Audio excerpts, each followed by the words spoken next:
上个视频我们在柬埔寨第二大城市马德旺吃烤老鼠，坐竹火车。今天我们去探访当地最大的一处蝙蝠洞。日落时分，几百万只蝙蝠从洞穴中呼啸而出，无比壮观。结束了马德旺的旅程，第二天我们前往此次柬埔寨旅行的最后一个城市暹粒，去探寻世界7大奇迹之一的吴哥古迹。从马德旺到暹粒，我们选择水路游览东南亚最大的淡水湖洞里萨湖。下面就和狒狒文涛开始今天的旅程。我们现在已经到了蝙蝠洞的下面了，但蝙蝠呢，差不多要下午6点的时候才会出洞。现在是4点，还有2个小时时间。现在呢，乃琳跟我们说，让我们坐这个摩托车到山顶去，那里有一个波尔布特时期的一个杀人场，我们可以去那里先看一看。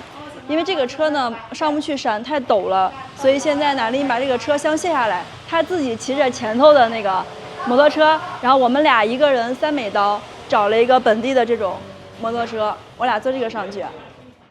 我们已经坐上摩托车了，现在要上山了。如果乃琳说他的突突车上不去的话，那个山肯定特别陡。哇，好像这个地方转个弯就要开始盘山了。乃琳在前面，还有一些人是徒步上山的，好厉害，而且是穿的拖鞋。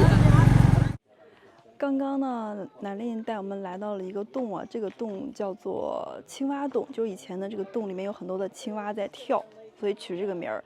但是呢，在波尔布特时期呢，这个洞就用来杀这个小孩、幼儿和孕妇。现在大家看它有台阶，是后来修的。之前这个洞是很深的，现在填平了一些，因为他们知道呢，这个小孩和孕妇扔进去，他们是没有能力爬出来的。这个孕妇呢是被杀死，然后推进去，就算没有刹车底，你也没有力气再爬出来了。然后小孩呢会直接在这个岩石壁上，也是倒踢着双脚会去抡死，然后把这个身体扔进去。我们其实在金边的时候是专门有去看过这个系列的主题的，但是没有想到到马德旺这里啊，我们今天来的时候就不知道这个行程里面有这么一个部分，所以你就可以想见在那恐怖的3年多将近4年的时间啊，整个柬埔寨人都经历了什么。真的是我们的向导告诉我们说是上面有个寺庙，我们去看看，就在寺庙的旁边就有一个杀人场了。这就是主要的这个杀人洞啊，就在波尔布特时期，很多的人都被在这里杀死。这个洞还是很大的。现在呢，洞里面是立了很多的佛像啊。我现在进这个波尔布特时期的这个杀人洞了。哇，这个洞的楼梯是后建的，以前是没有的，就是把那些尸体从上面那些洞口扔进来，大概有1万多具吧，1万出头的尸体在这边被发现。现在什么都没有，因为很多的骨骸都被移到博物馆去。导游跟我们说呀，这边以前就在80几年的时候还是非常臭的，因为这边有非常多的尸骸遗体。在杀人洞这边啊，佛塔里面就是以前被找到的这些遇难者的遗骸。看上面的灰尘，应该就是被埋在土里很多年的。我们坐着摩托车已经来到了山顶了。刚刚司机告诉我们说，这个位置是看日落最好的位置，而且它可以远眺到马德旺的市区。大家可以看一下，我们下面这块应该是属于郊区，或者说是一个镇吧。然后呢，马德旺的市区在远处，那有很多楼房的地方。一会儿我可以把那个焦距拉近点给大家拍一点哈。因为呢，马德旺我们从市区转的时候也看到了，它没有特别多那种摩天大楼、高楼大厦什么的，所以我们即使离市区现在也就有个20多公里吧，但是看的不是特别清楚。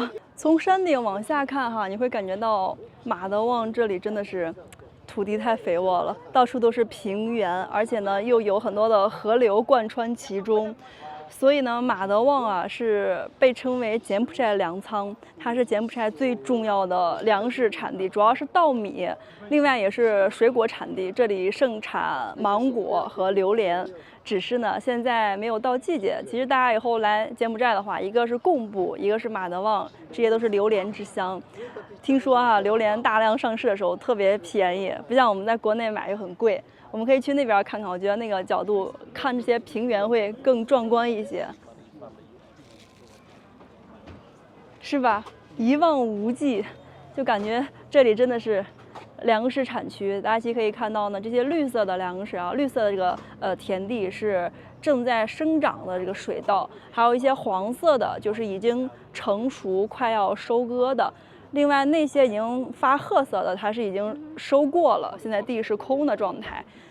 柬埔寨这个国家挺好的，因为它在热带嘛，所以它这些稻米是1年3熟的，可以熟3次。然后它也除了就是供应本国人之外，还会出口到很多国家，比较近的就像泰国、越南还有中国，就包括我们在中国吃的很多泰国香米，也都是从柬埔寨拉到泰国，然后再去贴牌的。因为泰国香米可能比较有名吧。我们在金庙这边碰到了好多拦路抢劫的猴子，我们的向导说猴子可能会抢你的东西。你看小猴子看着不像好东西的样子。我提前已经把我的饮料扔掉了。对。我怕挨抢，我妈呀，还有狗呢！狗子来了，这么大一头！小姑娘一直在喂猴子。是龙眼吗？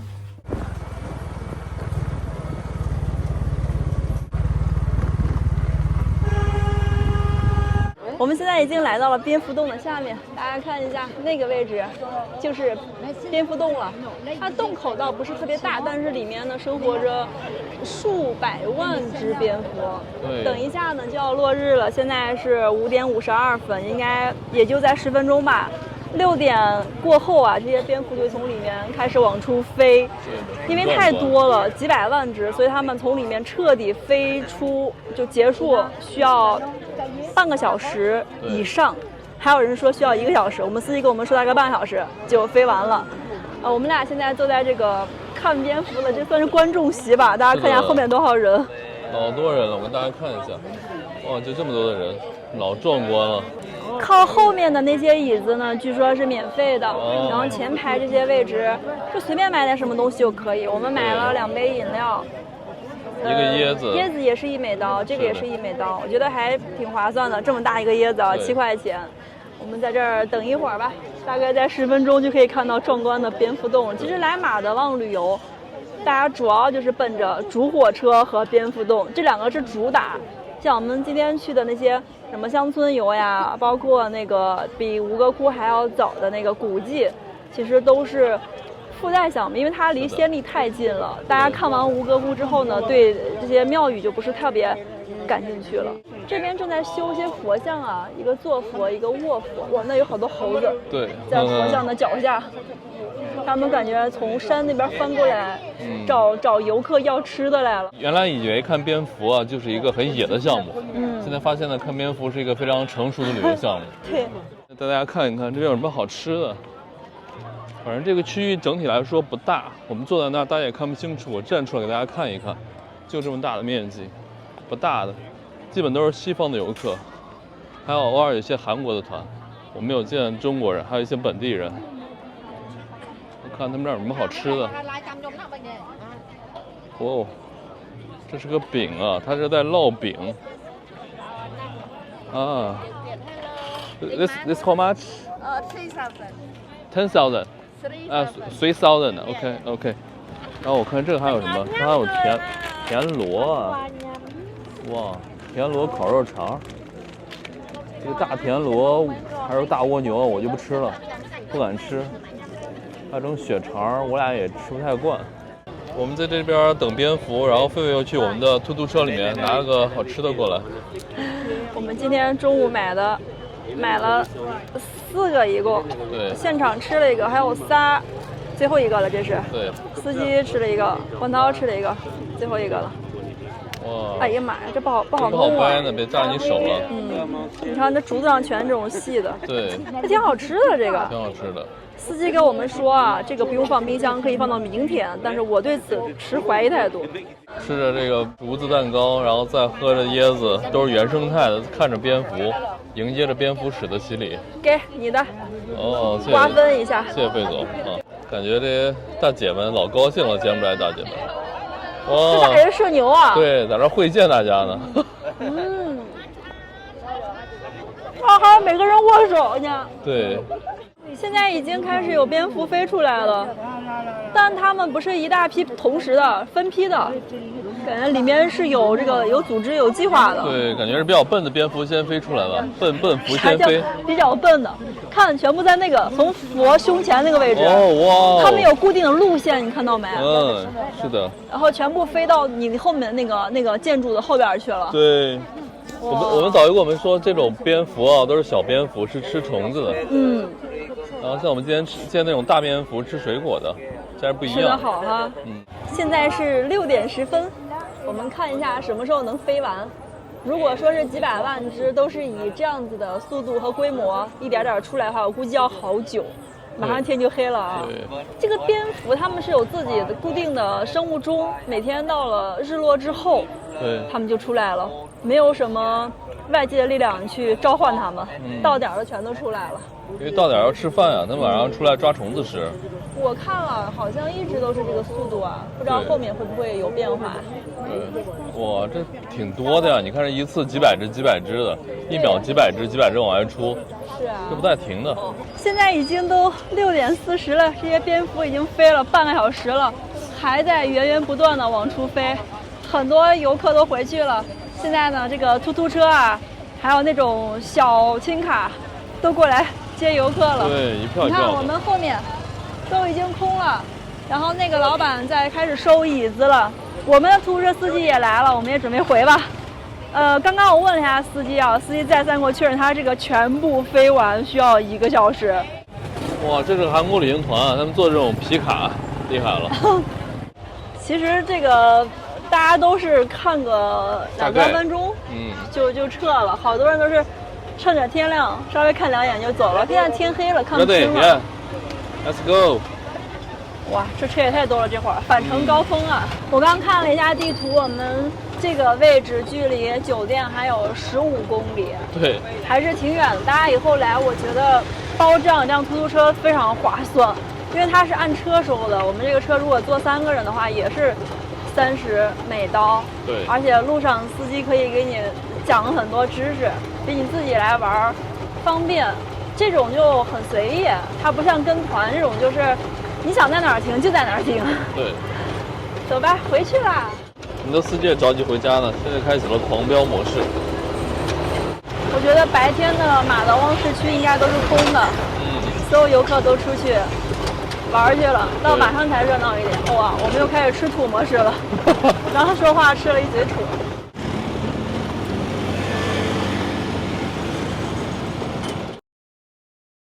大家好，我是狒狒，我们正在背包环游东南亚。现在呢，我们在柬埔寨的马德旺。今天是我们在马德旺的第3天了，现在是清晨的6点，我们马上就要离开马德旺了。那今天呢，我们要去本次来到柬埔寨旅行的第4个城市，也是最后一个，也是最重要的城市——暹粒。但是呢，今天我们的交通方式有一些特别，我们要从马德旺坐船去暹粒。那坐船其实也是一种很普通的交通方式，为什么我说它特别呢？大家可以看一下地图啊。首先呢，这个就是柬埔寨全国的地图，我们现在在马德旺，另一个城市呢，暹粒，它在这里。所以大家可以看到呢，马德旺和暹粒都是柬埔寨的内陆城市，并且呢，2个城市之间没有明显的大河连接。那我们要如何从一个内陆城市坐船去另一个内陆城市呢？那要关大家一会儿就知道了。Oh, thank you. Thank you. 阿公。谢谢老板送了我们这个柬埔寨很特色的头巾。对。头巾 ，right? Yeah. 这个是我们华人老板，他们祖籍是广东潮州 ，right? Yeah. 啊。那老板的父亲是从潮州来，老板是第2代华人，还有个小老板是第3代华人。对 ，Thank you very much. Thank you. 那其实从马德旺到暹粒呢，是可以选择坐巴士的，坐巴士又快又便宜，只需要3个小时，而且呢，票价只有11美元。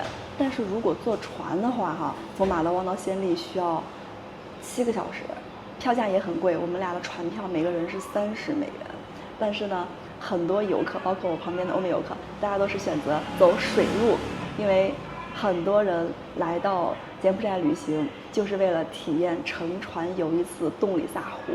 洞里萨湖是整个东南亚面积最大的一个淡水湖。那现在是旱季吧，应该这个湖算是枯水期。我们等一下就可以看一下这个湖到底有多么壮观了，东南亚第一大。我们的船是7点半从码头开，然后接驳车会6点40来接我们，现在是6点半了，可能没有时间吃早饭了。我刚在门口的市场买了一点这种油条，还有这个油炸的这个饼、糖糕，这个很好吃，我们昨天已经买过了。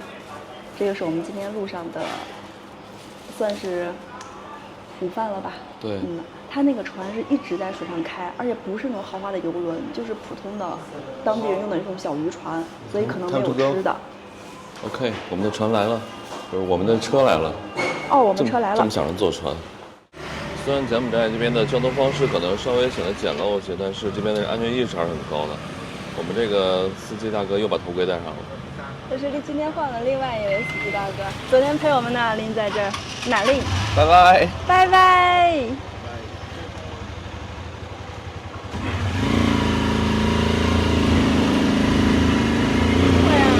要走了，有一点点的不舍啊。昨天哪令陪了我们一整天，为什么我总把哪令叫成阿令呢？因为我特别喜欢那个台湾歌手，就叫阿令，所以我昨天就经常好几次把他喊成阿令。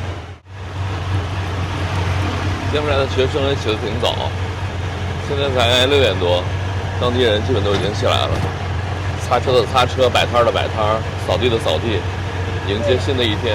刚才去市场买早餐的时候呢，炸这个果子的老板已经炸了一大盆了，应该是我估计4、5点就到这儿。对，昨天菲菲还担心他们早上起不来，结果人家早上起得早了。对。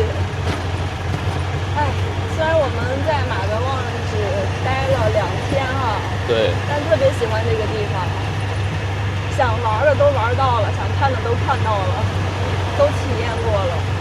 其实我们现在来到柬埔寨之后，马德旺这3个城市，相对于金边和西港，我更喜欢马德旺。浩哥，你呢？对，马德旺更宁静一些，更古朴一些，对，更能接触到当地人原本的生活。是的，这就是马德旺的街景，大家来看一看。昨天我们司机还跟我们聊啊，说是马德旺这边不管是物价呀还是什么都会低一些，说金边的物价可能是马德旺的2到3倍，所以这边人生活的就显得安逸一些。但是同时呢，马德旺的工资也会更低一些。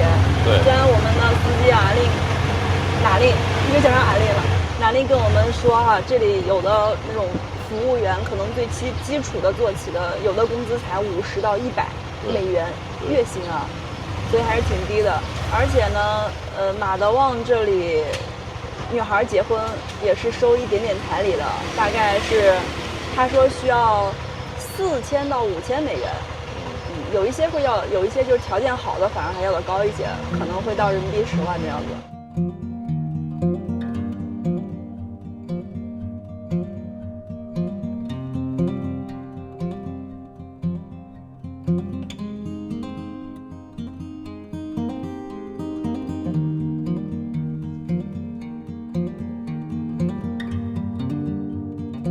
我们在出租车上晃了大概30分钟，这会儿终于到河边了。给大家看一下我们的船，就在那里。说是大船，其实也没有很大。对。还是挺小的，也就能坐个20个人左右吧。因为这2个城市都是内陆城市，连接他们的水道非常的狭窄，大船是开不过去的。哇，我们的出租车坐满了人，我俩行李压在最下面，让他们先拿吧。柬埔寨真的到处都是佛寺。这是我们的船，哇，这个船真的不大呀。怎么这么多小狗呀？不知道我俩上晚了有没有座位坐。天哪，我们的行李好像要被绳子捆在船顶啊。对。我不知道哪个是我们的船，有两艘船。哇，这酒店还有打包的早餐啊，真好。我把船票拿出来了。好。拿你靠在你腿上。哦，你对我真好，谢谢你。船票很简单的手写的，就写了一下，付过钱了啊，30刀一个人。然后6点半从酒店接人，就啥也没有了。还有本地人做呢啊！本地人也做呀。哎呀，狒狒扛不动了。嘿。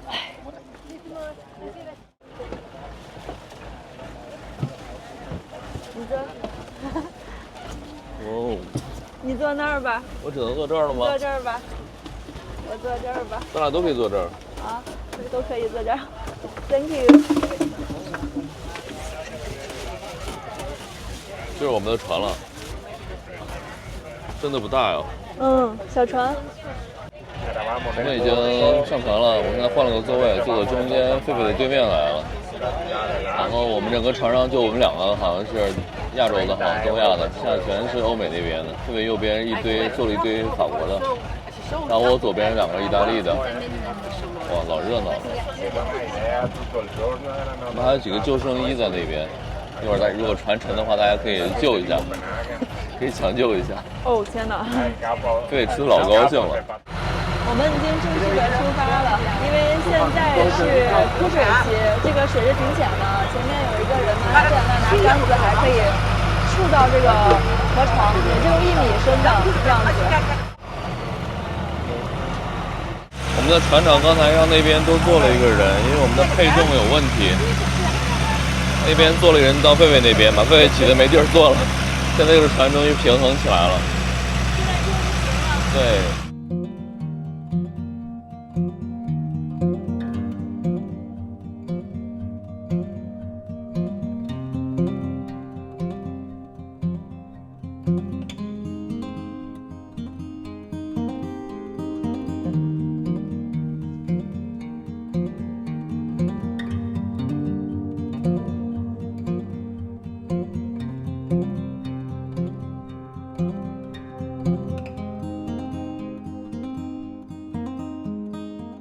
我们的船离开马德旺已经1个小时了，一直航行在这条小河上。那刚刚出发的时候呢，我卖了个关子哈，就是说马德旺和暹粒都属于柬埔寨的内陆城市，而且它们中间又没有大河连接，那是如何实现水上交通的呢？答案就是洞里萨湖。洞里萨湖还有个名字叫金边湖，它是东南亚地区最大的淡水湖。洞里萨湖这4个字的本意就指的是大湖。那洞里萨湖我觉得可以说是柬埔寨的心脏了。湖滨平原以及洞里萨湖的支流所流经的区域是柬埔寨非常重要的粮食产区。洞里萨湖有着非常多的支流哈，比如说像马德旺河、菩萨河等等。正是这些支流连通着洞里萨湖，共同构成了四通八达的水上交通网，也使一些内陆城市像暹粒、马德旺和菩萨之间是可以乘船互相往来的，很神奇哈。我们今天一直在走的这条河应该就是马德旺河，岸边不断的经过村庄，每次有小朋友在河边的时候呢，就会跟我们打招呼招手，也会路过一些水上的补给站，我们中间可能会停一个比较大的吧。刚刚听船长说呢，在3个多小时的时候呢，会停在一个有洗手间还有小卖铺的地方。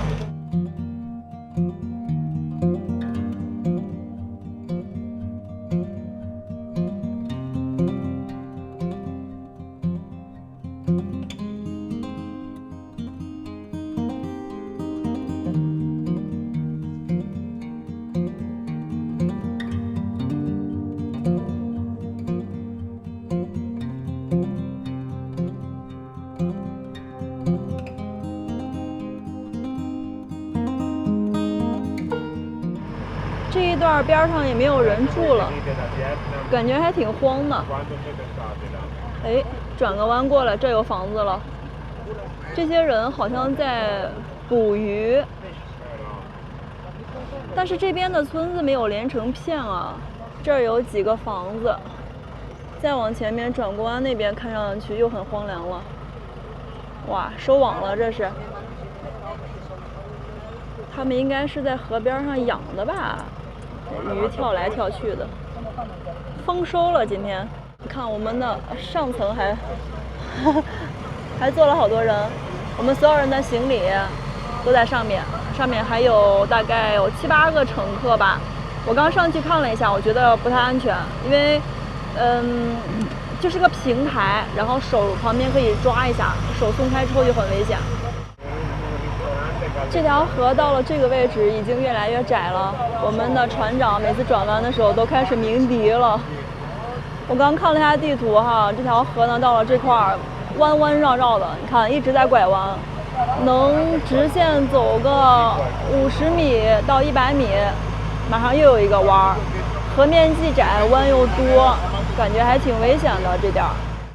我们的船从马德旺出来已经马上3个小时了，正好一半的航程。现在停在了一个水上的服务区，算是。对。我们在这儿休息一下，去个洗手间，也可以吃饭，买点饮料。哎呀妈呀，船好晃呀！这谁拿了这么多法棍？天哪，好好吃！哇，终于出来了，坐的想吐。老多人在上面呢，老刺激了。他们在上面好厉害呀！我感觉船晃特别厉害的时候，我特别害怕。对，你看小孩这么小就开始划船了，厉害呀！哦，我们现在在的这个区域是很大的一片水上村庄啊。对，你看，每家每户呢都是在水边建的房子，还有基站的。对，有一些是在那个岸上。但是很多都是这种水上的，它很像那个弹夹鱼排。对，大家看我们这个地方特别的热闹，为什么呢？因为会刚看地图了，这个地方是2条河的交汇处，对，是吧？我们的船是从这个方向来的，对，这是条小河，然后这儿呢是条大河，汇起来之后呢，一会儿共同往那个方向去。哦，再走哈。对对对。往前走就到那个湖了哈。对，很快就要到洞里萨湖了。到了湖面哈，我跟你说，我们这个狭窄的水道豁然就开朗了。今天那块太窄了，中间太窄了，窄到什么程度哈？就是我们那个船，因为在芦苇荡里面看不清对向的来船，所以一直在鸣笛。然后我们的船长呢，也是为了安全吧，还有时候比较靠边儿，这个时候就容易搁浅，因为现在是旱季，这个河水只有大概1米深，所以经常需要我们的二副、大副下去拿那个特别长的杆儿去在岸边这样子顶一下，不然我们的船就走不了了。我想去洗手间，不知道有没有？应该有。哇，这是我们的船上的人点的。哇，这是半条鱼、米饭。哎，你看 ，Hello， 这里边好像不只是我们船上的，还有别的。对。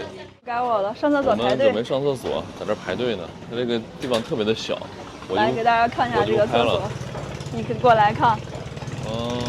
它就是从这个船的外面伸出去了几个小隔间，下面就是木板，然后就是水，直排。给大家看一下我们这个老板在这儿的生活是怎样的。他就是搭在水上的一个木板，很大的一个木板，木板上有放了几个房子，建了一个房子，还有自己的电视，还有婚纱照。他们应该平时在这边生活的，放了好多的衣服。哇，这就是柬埔寨人的水上生活，所以他们这家算比较大的，还建了一个水上餐厅，可以在这儿吃饭。但我和狒狒怕晕船，我俩都不吃。这是我们的厕所，我刚才里面上完厕所出来了，然后如果有什么东西出来呢，这也是很正常的。然后现在出来之后，往边上走，被掉下去了，好窄一条路，狒狒总担心我掉下去，我担心设备掉下去。哦，我们俩刚在船的下层坐着，然后上层坐了很多人，我现在上去体验一下坐上面是什么感觉。除了晒之外，还有别的感觉吗？哦，这个轮胎不错呀。是吗？坐里面感觉屁股有点烫。这个板是铁皮的，对，有点烫。这个也不敢抓。不过我觉得一会儿要是船开起来，上面应该风吹过来蛮爽的。上面又有风，但是太晒了。狒狒买了个可乐，又买了个可乐，狒狒又喝可乐了。我已经放弃减肥了，喝吧。可乐多少钱？哎呀，啊！可乐多少钱$1。$1。只有可乐才能让我快乐。这会儿船舱里大家都去吃饭了，人比较少，坐着还挺舒服的。湖面上有这个风吹过来，还挺爽的。刚才我跟文涛粗略的算了一下哈，我们这一趟啊，这个船长可不少赚呢。我们这个下层就坐了有30个乘客，上面起码还有7、8个，对，将近40个乘客，每个人30刀，也就是说船长这一趟能收1000刀啊，是刀啊。对，大家算一下，我觉得这一趟的成本没有多少。这个水路整个的距离是80公里。我们出发啦，开始下半段的旅程。我们现在已经进入了一条稍微宽点的河，这是2条小河汇流之后的。从这儿出发呢，到暹粒，我看了一下地图啊，还有多一半吧，还有3/5左右的路程。现在是上午的11点半，我们这个船呢，原计划是2点整会到暹粒，不过看样子呢，我觉得2点半能到就不错了。我们这个船啊，虽然中间只停靠了1次，但是中途一直有人下。就是通过这种方式实现的，小船，然后拿绳子绑在大船上，就可以下了。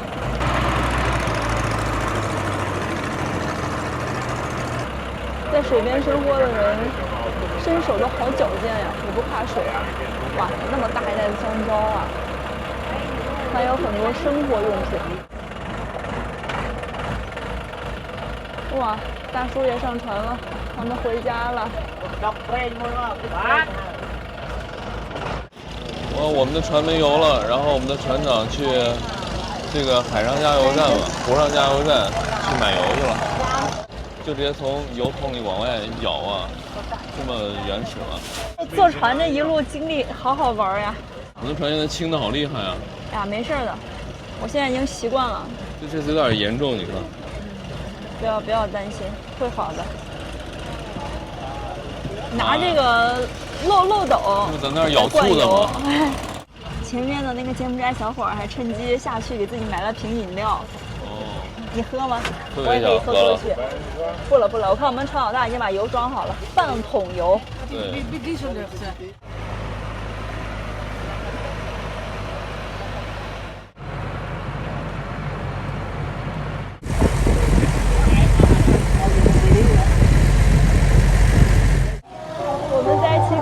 水上服务区竟然碰到了婚礼，好热闹啊！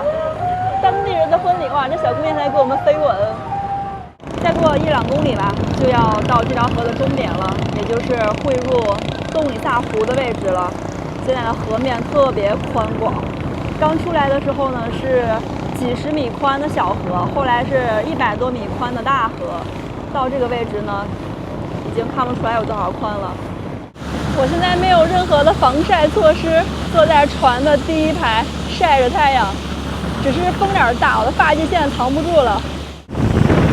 我们的船已经正式进入了洞里萨湖，这湖面也太辽阔了，真的是海洋的即视感。洞里萨湖被称为湄公河的蓄水池，它和湄公河呢是互为补给的关系。比如说现在是东南亚的旱季，那这些支流呢都流入洞里萨湖之后呢，再经过洞里萨河流出，最后呢在金边那个位置汇入了湄公河，补充了旱季的湄公河的水源。那旱季的洞里萨湖啊，水面的面积是比较小的，大概是30千米乘150千米，它是一个长形的，然后水深呢只有1米左右。但是到了雨季情况就完全不一样了。每年东南亚雨季的时候，湄公河会大面积的涨水，这个水呢就会倒灌回洞里萨湖。雨季的时候呢，洞里萨湖面积是旱季时候的10倍以上，达到了大概100千米乘以500千米，而且水深会超过10米，和现在完全不一样。我觉得呢，雨季的洞里萨湖肯定是更为壮观的。我们的船在这种辽阔的水域中在全速前进了，特别快。妈呀，这个浪建的有点高，全打在我的机器上了，不行了，我得下去了。我们快到了哈，大家有没有看到远处的那个地方的一个小山？那儿就是暹粒市区的位置。我们等一下呢，要从洞里萨湖中开出去，进入一条小河，叫暹粒河。这条河会带我们到暹粒市区。嘴的水，不行了，我得下去了，我裤子已经全湿了。我刚刚从甲板上回来了，全身都溅湿了。看一下我们的船，我们的船这一侧已经把这个布给罩起来了，因为船舱在进水。在东里萨湖开了大概1个小时，我们现在又拐入了一条小河，这条河是通往暹粒市区的。所以呢，马德旺和暹粒这2座内陆城市就是这样通过小河、大河、湖、小河连通起来的。我们现在呢，船的2侧可以看到很多红树林。不过呢，离开了东里萨湖之后啊，这个水质就变得不太好了。这条小河整个是泛黄。我们的船开了8个小时，终于快到暹粒了。哎呀，2个人都开废了。这个也开的都晕了，睡了5、6觉睡醒了，好累了。看我们全船的每一个人都特别的疲惫，就这个大叔是意大利的，他刚才拍照拍的老兴奋了，现在2个相机都放哪儿也不拍了，无欲无求了。我们这个船呢，当时咨询的时候说是6个小时的行程，实际上开了8个多小时。我们是早上7点，6点半从酒店出发的，7点半到的码头。对，现在已经是下午的4点了，8个半小时了。好多的村子，好热闹。接下来会在暹粒待差不多要10天。对。这10天呢，我们主要当然是玩吴哥窟，但是暹粒旁边有一些很好玩的，比如说这个水上村呀，不止这一个，有很多，对，我们都可以去玩去看一看。我们终于要上岸了，到了。从马德旺到暹粒啊，坐大巴是11美元3个小时，坐船是30美元8个多小时，3倍的价格，3倍的耗时。涛哥，你觉得有没有收获3倍的快乐？有，相当快乐。涛哥又被绑架了。好了，我们准备下船吧，把我们的垃圾带走。走。每个人都是老疲惫，一脸疲惫。早上刚来的时候，大家都好开心啊！对，好开心。拍摄，有的在社交认识新朋友。我天，有点有点厉害呀！哦，thank you。船长说，让我们从这儿上到上面，然后我们只有2个人嘛，所以让我们建议我们找别人拼。对，拼个突突比较便宜。14公里啊。对，如果自己打的话，就得50块钱左右了。涛哥有没有感觉到了陆地上之后都不会走路了？对，今天坐1天的船，坐了8个多小时，腿都是软的。你好，会中文啊？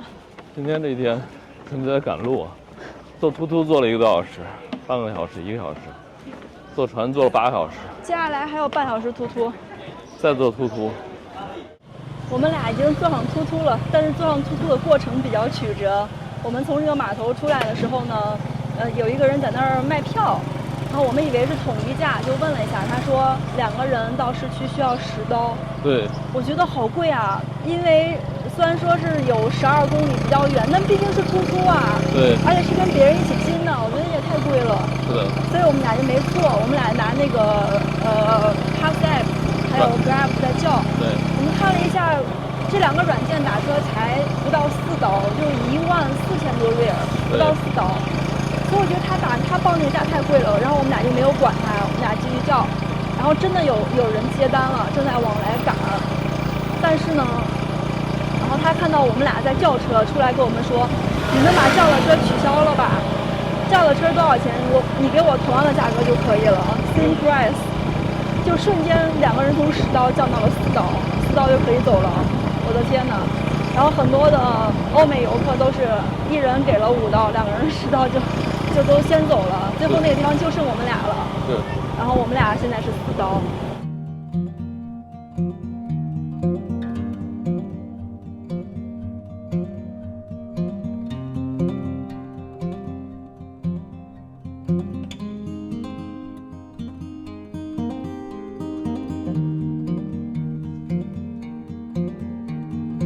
这我们未来10天要住的酒店，大家看一看，还有个小泳池。